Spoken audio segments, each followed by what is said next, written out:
Hey, what's going on, y'all? It's Nick again with another financial video. And today, we're going to be covering the granddaddy of them all. I call it that because the majority of people's introduction into the stock market is through their 401k account.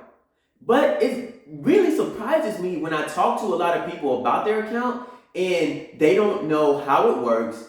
They don't understand what they're invested in. And heck, a lot of them can't even tell you how much money they have saved within their account.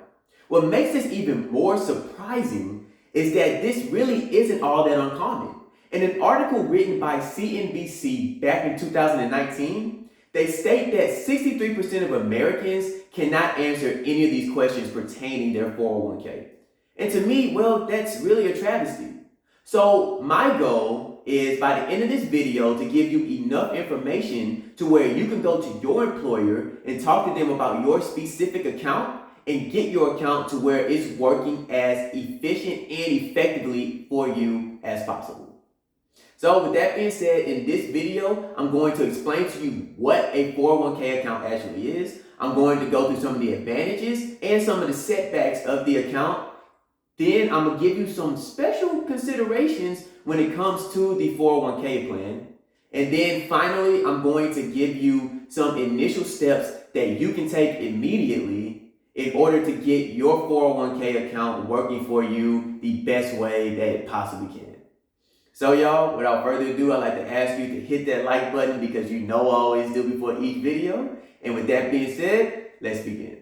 Okay, so your 401k account in simple terms is a retirement account that can only be supplied by your employer.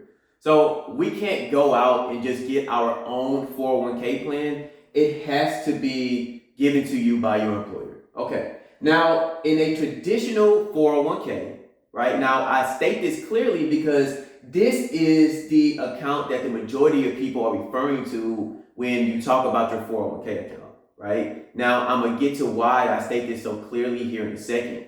But this is a tax advantaged account to where you can put in pre-tax contributions and it can grow for you tax-free, okay? Now when I say tax advantage, that simply means that this is an investment account that has some type of tax benefit tied to it, okay? Now, when it comes to a traditional 401k, it is considered a tax deferred account or tax delayed, right? So that means that, yes, your contributions are pre-tax. It's going to grow without you having to pay taxes. But by the time you withdraw your money at 59 and a half, okay, or you got to pay a penalty, at 59 and a half, you will have to pay taxes on those gains, all right? Now, here's the kicker. The majority of people don't know that there's also a Roth 401k that was created back in 2006. Now, this is considered a tax-exempt account, right? It's a tax-advantage account because it comes with some type of tax benefit, right? But this is a tax-exempt account. All right, now if you saw my Roth IRA video, this Roth 401k works exactly like that. You're putting in after-tax contributions, right? And by the time you pull that money out at 59 and a half, all your growth is going to be tax-free, okay?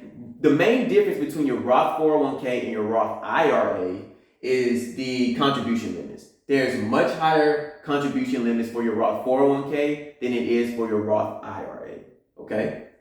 Now, the annual contributions, right, for both of these accounts together, okay, is $19,500 if you're under 50 and $26,000 if you're 50 and above.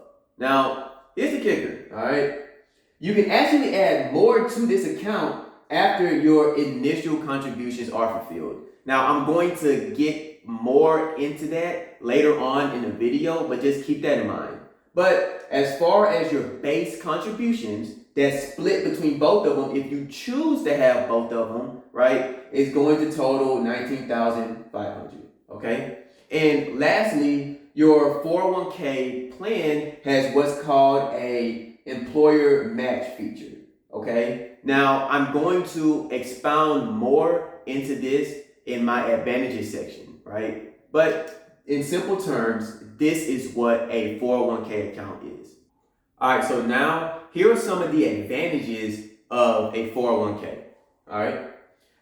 The top advantage that I have, right, is you can put automatic investments into this account. All right. So pretty much once you choose the percentage of your check that you want to put into your 401k, it's going to automatically be withdrawn by your employer into your 401k account. So that means you never have to worry about it, okay? And if I've learned anything when it comes to, heck, not only investments, but in life, the less you have to be concerned about, the less you have to remember to do, okay? And the less you actually have to motivate yourself to do something. So I would actually consider this a positive, okay? Next, as I spoke earlier, there is a company match feature. So what this means is that your company that you work for has the ability to match what you put into your 401k account after each paycheck, dollar for dollar, up to a certain percentage point that they choose. Okay? So what this means in layman's terms, right? My company matches up to 6% of what I put into my 401k. So let's say that 6% every paycheck is $600.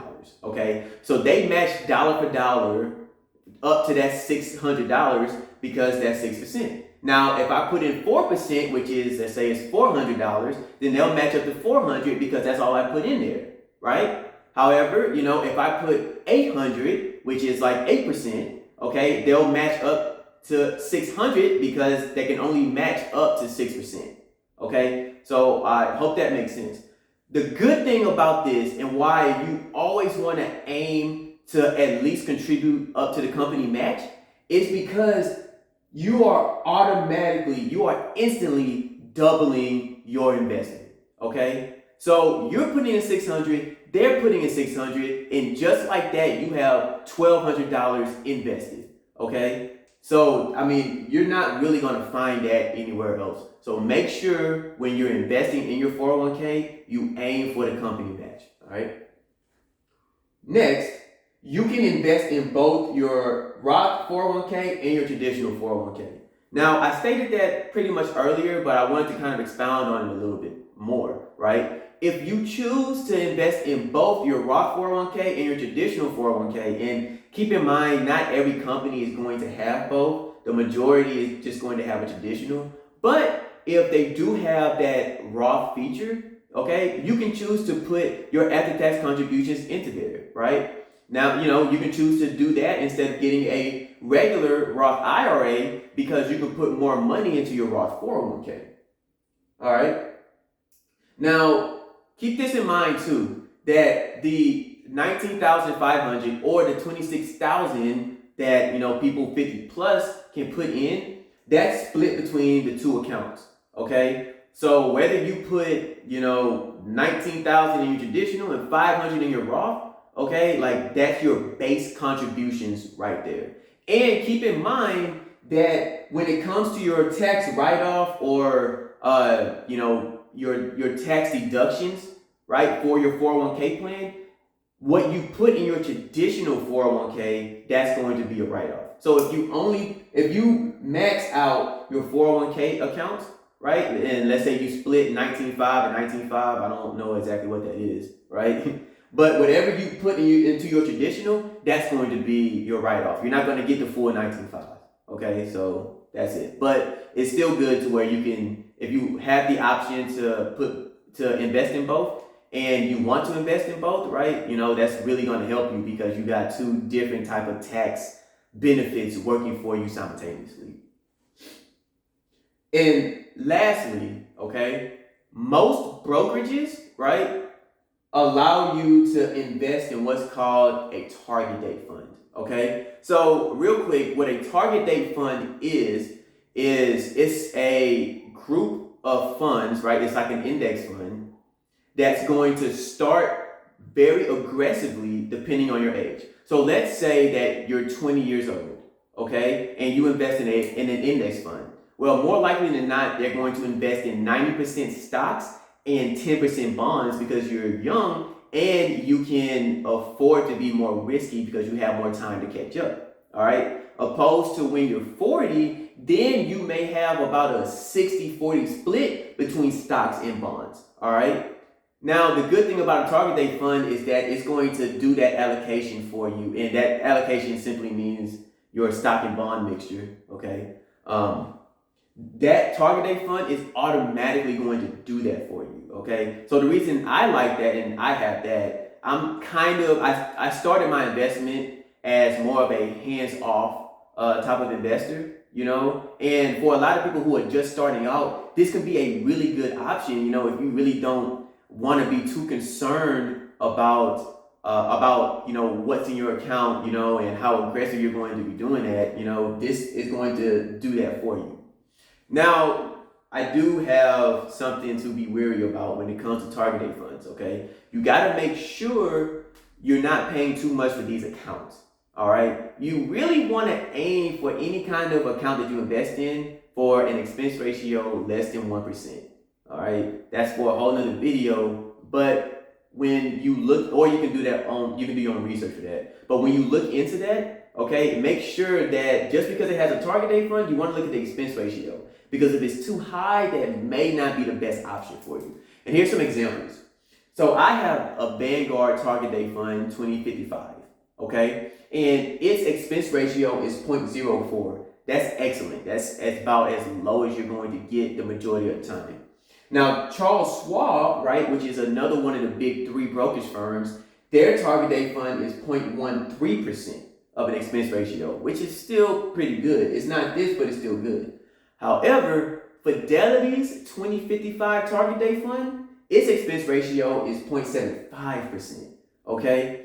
Now, typically, you want to stay within like that 0.25% or lower. This is kind of creeping on the high end. So I'm not an attorney. I ain't going to tell you what to do. I'm just saying I personally wouldn't do it. Okay? Because this is very high. It's creeping up on that 1%. And anytime you're paying 1% of an expense ratio, that's going to really hamper your returns over the long term, right? But with that being said, if you are invested in a 401k, and you have the ability to invest in a target date fund, and it's low, it has a low expense ratio, that can be very good, especially for a beginner to start their investment.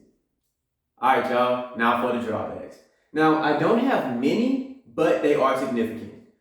So the first drawback is that you have limited investing options typically in your 401k account. Okay, now look, I put this as a drawback, but for some people, it may not. I know for me, if I have too many options, I'm going to go crazy. Okay, so, maybe for some people, the limited investing options may be a good thing, especially if you're just starting out. However, if you do get to a point to where you become a seasoned investor, okay, not having as many options may aggravate you a little bit, right? But, that's just a personal preference. But I decided to put that down as a drawback.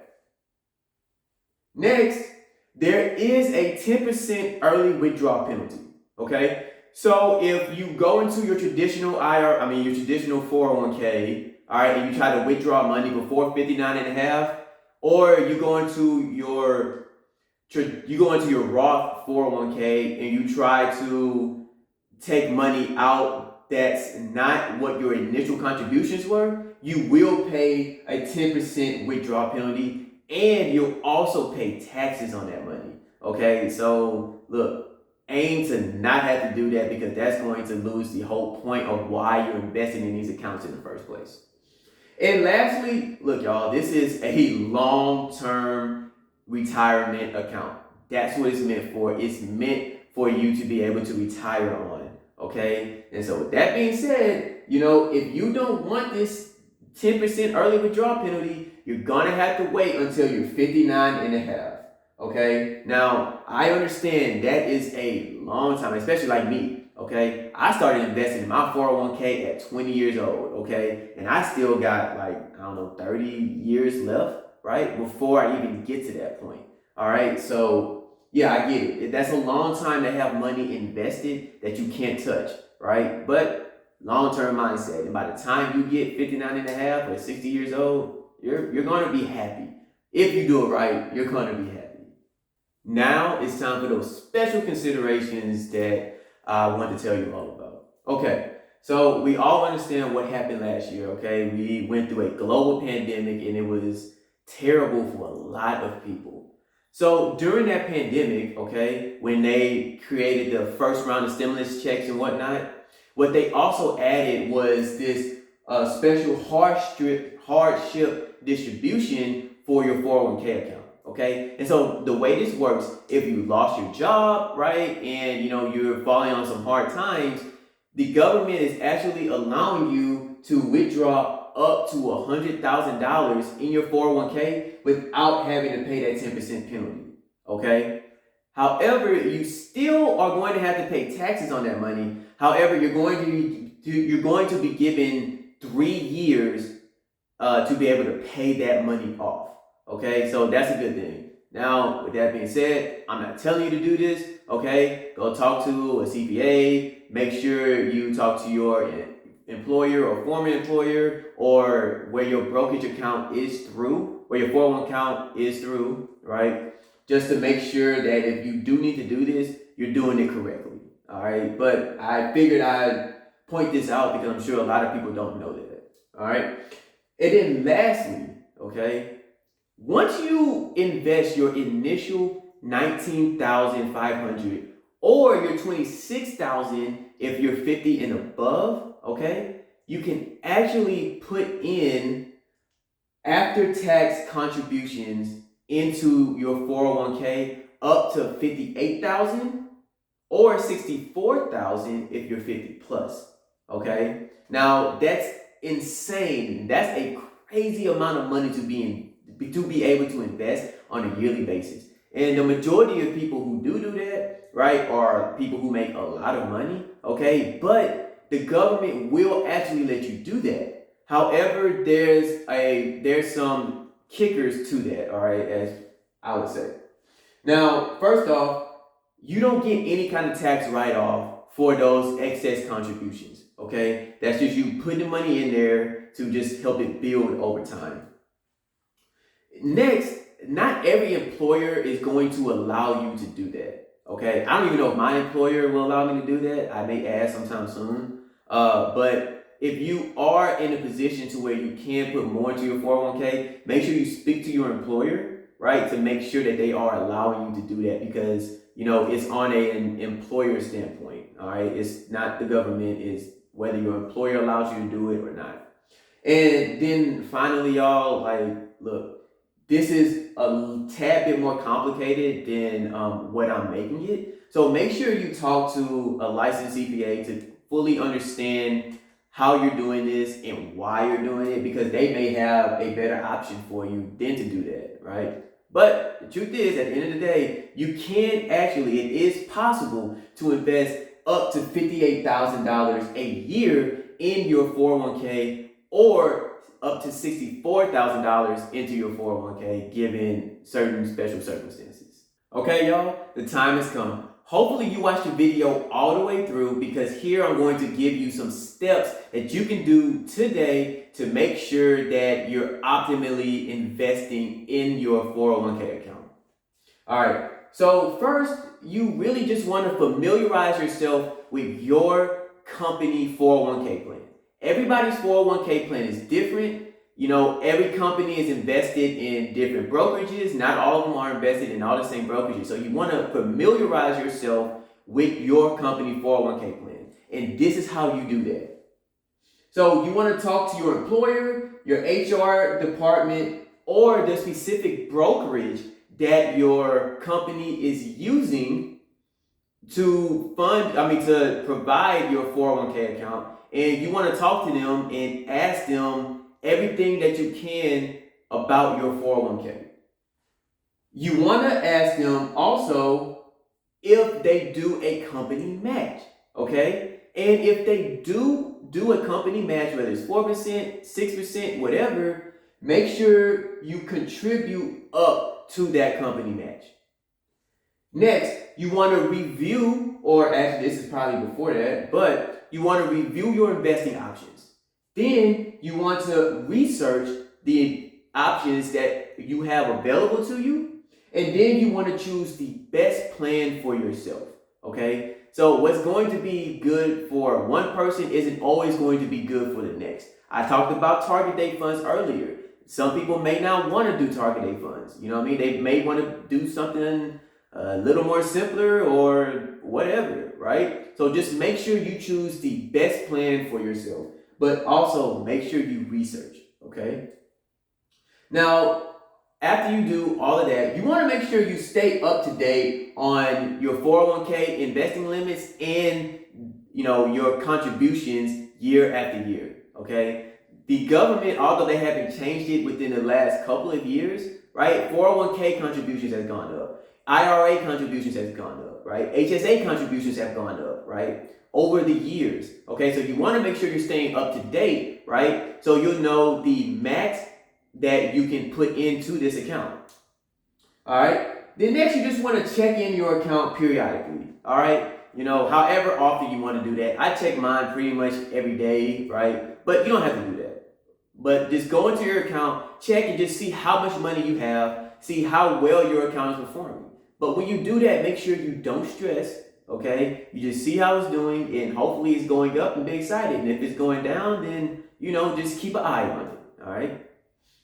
Now, with that being said, you want to make sure you're keeping a long-term investing mindset at all times, okay? Last year was a crazy, crazy year, okay? The market tanked back in March, okay? It looked like everybody was getting ready to lose it all. And then by, I think, June, the stock market started going up like crazy, and it's been up high ever since.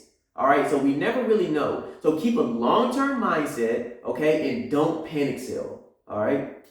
And then finally, y'all, I just want to say, look, it'll be nice for you to be able to max out your 401k contribution limits every year. That would be great. Okay. But you don't want to over invest in this account and leave yourself, cash shy.